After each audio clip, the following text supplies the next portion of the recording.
MS Dhoni has actually retired, but I can prove it. Mahendra Singh Dhoni വിരമിച്ച് കഴിഞ്ഞിരിക്കുന്നു, പക്ഷേ എനിക്കത് തെളിയിക്കാൻ കഴിയില്ല.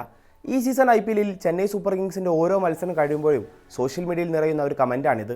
ധോണിയുടെ വിരമിക്കലിൻ്റെ എല്ലാ സൂചനകളും നേരത്തെ നൽകിയ ഈ സീസണിൽ ഒരൊറ്റ മത്സരം പോലും ധോണി ഇതുവരെ കളിച്ചിട്ടില്ല. മുമ്പ് ചെന്നൈക്കൊപ്പം കളിച്ച 16 സീസണിൽ 5 മത്സരത്തിൽ മാത്രം പുറത്തിരുന്ന ധോണി ഈ സീസണിൽ മാത്രം ഇതിനോടകം 8 മത്സരങ്ങൾ പുറത്തിരുന്ന് കഴിഞ്ഞു. എന്ന് ടീമിനൊപ്പം ചേരുമെന്ന വാർത്തകൾ പോലും പുറത്തു വരാത്ത സാഹചര്യത്തിൽ ധോണി ഇനി IPL കളിക്കുമോ എന്ന കാര്യത്തിൽ ആരാധകർക്ക് ആശങ്കയുണ്ട്.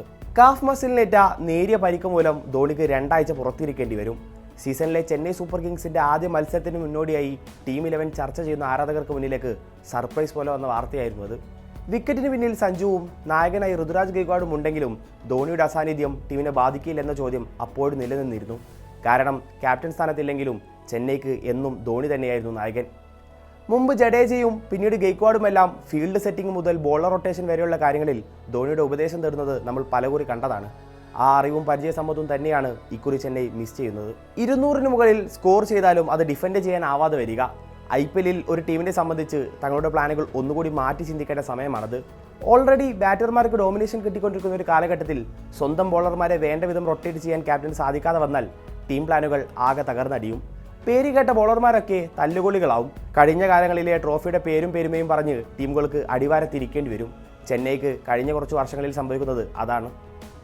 ധോണിയുടെ കാര്യത്തിലേക്ക് തിരികെ വരുമ്പോൾ ചർച്ചക്കെത്തുന്ന ചില എലമെൻറ്റ്സ് ഉണ്ട്. അതിലേറ്റവും പ്രധാനം സീസണിന് മുന്നോടിയായി ചെന്നൈ നടത്തിയ CSK റോർ എന്ന ഇവൻറ്റ് തന്നെയാണ്. ചെന്നൈയുടെ ഇതിഹാസ താരങ്ങളിൽ ഏറെ പേരെയും ഉൾപ്പെടുത്തി നടത്തിയ പ്രീ സീസൺ ഇവൻറ്റിൽ ധോണിക്ക് കീഴിൽ ചെന്നൈ നേടിയ ട്രോഫികളെല്ലാം ഡിസ്പ്ലേ ചെയ്യുകയും അവയുടെ മുന്നിൽ ധോണിയെ നിർത്തി ഫോട്ടോ എടുക്കുകയും എല്ലാം ചെയ്തിരുന്നു. മുമ്പ് കിരീടങ്ങൾ നേടിയ സീസണിൽ പോലും ഇങ്ങനെയൊരു ഇവൻറ്റ് നടത്താത്ത ചെന്നൈ ഇക്കുറി എന്തിനാണ് ഇങ്ങനെയൊരു പരിപാടി നടത്തിയതെന്നാണ് ആരാധകരുടെ ആദ്യ ചോദ്യം. തൻ്റെ റിട്ടയർമെൻറ്റ് ചെന്നൈയിൽ വെച്ചാവുമെന്ന് മുമ്പ് ധോണി പറഞ്ഞതുകൂടി കൂട്ടി വായിക്കുമ്പോൾ അതൊരു ഫെയർവെൽ പ്രോഗ്രാം ആയിരുന്നു എന്ന് പോലും ആരാധകർക്ക് സംശയമുണ്ട്. ഇനി അഥവാ അത് ധോണിയുടെ ഫെയർവെൽ പ്രോഗ്രാം ആണെന്നിരിക്കട്ടെ, എങ്കിൽ എന്തുകൊണ്ടാണ് ധോണി തൻ്റെ വിരമിക്കൽ പ്രഖ്യാപിക്കാത്തത്? ആ ചോദ്യത്തിനുള്ള ഉത്തരം ചില കണക്കുകൾ തരും.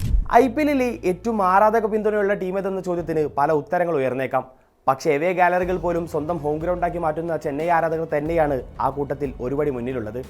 ഈ സീസണിൽ വാങ്കഡെ വേദിയായ ചെന്നൈ മുംബൈ മത്സരത്തിലെ ഗാലറി ദൃശ്യങ്ങൾ മാത്രം മതി അതിന് ഉദാഹരണമായി കാണിക്കാൻ. ചെന്നൈയുടെ ഈ ആവേശത്തിന് കാരണം എന്തെന്നതിൽ പിന്നെ ആർക്കും സംശയമില്ല, സാക്ഷാൽ MS ധോണി തന്നെ.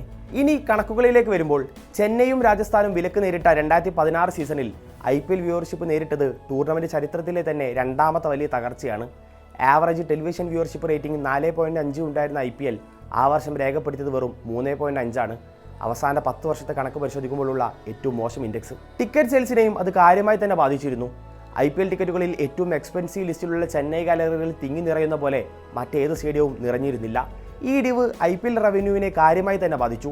ചെന്നൈ താരങ്ങൾ റൈസിംഗ് പൂനെ സൂപ്പർ ജയൻസിലും ഗുജറാത്ത് ലയൺസിലും കളിക്കുന്നുണ്ടായിരുന്നെങ്കിലും ചെന്നൈ എന്ന വികാരവും ആ മഞ്ഞക്കുപ്പായമില്ലാത്ത സീസൺ തമിഴ്നാടിനെ IPL നിന്നും വലിയ രീതിയിൽ അകറ്റി നിർത്തി. Chennai super Kings plus MS Dhoni IPL പണം കായ്ക്കുന്ന മരമാക്കി മാറ്റുന്നതിൽ ഈ ഇക്വേഷനുള്ള പങ്ക് ചെറുതല്ല. അതുകൊണ്ട് തന്നെയാണ് IPL 2024 തങ്ങളുടെ പഴയ അൺക്യാപ്ഡ് നിയമം തിരികെ കൊണ്ടുവന്നത്. ദേശീയ ടീമിൽ നിന്നും 5 വർഷം മുമ്പ് കളി മതിയാക്കിയവരെ അൺക്യാപ്ഡ് കാറ്റഗറിയിൽ ഉൾപ്പെടുത്താമെന്നായിരുന്നു ആ നിയമം. 2008 പ്രഥമ സീസണിൽ ഉണ്ടായിരുന്ന ഈ നിയമം നേരത്തെ 2021 പിൻവലിച്ചിരുന്നു. എന്നാൽ 2024 ഇത് തിരികെ കൊണ്ടുവന്നതോടെ ചെന്നൈക്ക് സാമ്പത്തിക ബാധ്യത വരാത്ത രീതിയിൽ ധോണിയെ ടീമിൽ നിലനിർത്താനായി. 2025 സീസണിൽ തുച്ഛമായ 4 കോടി നൽകിയാണ് അൺക്യാപ്ഡ് കാറ്റഗറിയിൽ ചെന്നൈ ധോണിയെ നിലനിർത്തിയത്. ക്യാപ്ഡ് കാറ്റഗറിയിൽ മിനിമം 11 കോടിയെങ്കിലും നൽകേണ്ടിടത്ത് ധോണിക്ക് 4 കോടി നൽകുന്നതിലൂടെ ഫ്രാഞ്ചൈസിക്ക് ലാഭം കിട്ടിയത് 7 കോടിയാണ്. അതായത് ധോണിയെ നിലനിർത്തുന്നത് വഴി ടീമിൻ്റെ മൂല്യവും ടൂർണമെൻറ്റിൻ്റെ വരുമാനവും ഒരുപോലെ മെയിൻറ്റെയിൻ ചെയ്യാൻ സാധിച്ചു. ധോണി എന്നോ കളി മതിയാക്കാൻ ആഗ്രഹിച്ചിട്ടുണ്ട്. പക്ഷേ തൻ്റെ ടീമിനും IPL നും വേണ്ടിയാണ് അയാൾ ഇപ്പോഴും ആ മഞ്ഞക്കുപ്പായം എടുത്തണിയുന്നത്. കഴിഞ്ഞ സീസൺ അതിനൊരു ഉദാഹരണമായിരുന്നു. 6ാം നമ്പറിലെല്ലാം ഗ്രീസിലെത്തിയിരുന്ന ധോണി കഴിഞ്ഞ സീസണിൽ പലപ്പോഴും ബോളർമാർക്കും പിറകിലാണ് കളിക്കാൻ ഇറങ്ങിയിരുന്നത്. നേരിട്ടത് വിരലിൽ എണ്ണാവുന്ന ബോളുകൾ മാത്രം. ടീം പ്രതിസന്ധിയിലാവുന്ന സാഹചര്യങ്ങളിൽ സ്വയം മുന്നിട്ടിറങ്ങുന്ന പതിവെല്ലാം അയാൾ ആ സീസണിൽ തന്നെ വേണ്ടെന്ന് വെച്ചിരുന്നു. ഒരാഴ്ചക്കിടെ ഒരു ഫോട്ടോയും ഒരു റീലും. തലയുടെ വിളയാട്ടം കാത്തിരിക്കുന്ന ആരാധകരെ നിരാശരാക്കാതിരിക്കാൻ ചെന്നൈ അഡ്മിൻ കാത്തുസൂക്ഷിക്കുന്ന ഒരു പതിവാണത്. എന്നാൽ ഇപ്പോൾ അത് തന്നെ കിട്ടിയാൽ കിട്ടിയെന്ന അവസ്ഥയിലാണ്. ശൂന്യതയിലേക്ക് അയാൾ സ്വയം നടന്നെടുക്കുന്ന ഒരു പതിവാണ് ഇപ്പോൾ കണ്ടുകൊണ്ടിരിക്കുന്നത്. ഇന്നോ നാളെയോ എന്ത് വേണമെങ്കിലും സംഭവിക്കാമെന്ന അറിവോടെ ചെന്നൈ ആരാധകർ തങ്ങളുടെ കാതുകുറിപ്പിച്ച് കാത്തിരിക്കുകയാണ്. ഒരൊറ്റ മത്സരമെങ്കിലും അയാൾ കളിച്ചിരുന്നെങ്കിൽ എന്ന് ആഗ്രഹിച്ചുകൊണ്ട്. തിരിച്ചുവരവിന് ഒരുങ്ങുന്നതിനിടെ പരിശീലന സെഷനിൽ ധോണിക്ക് വീണ്ടും പരിക്കേറ്റുവെന്നാണ് ഏറ്റവും പുതിയ അപ്ഡേറ്റ്.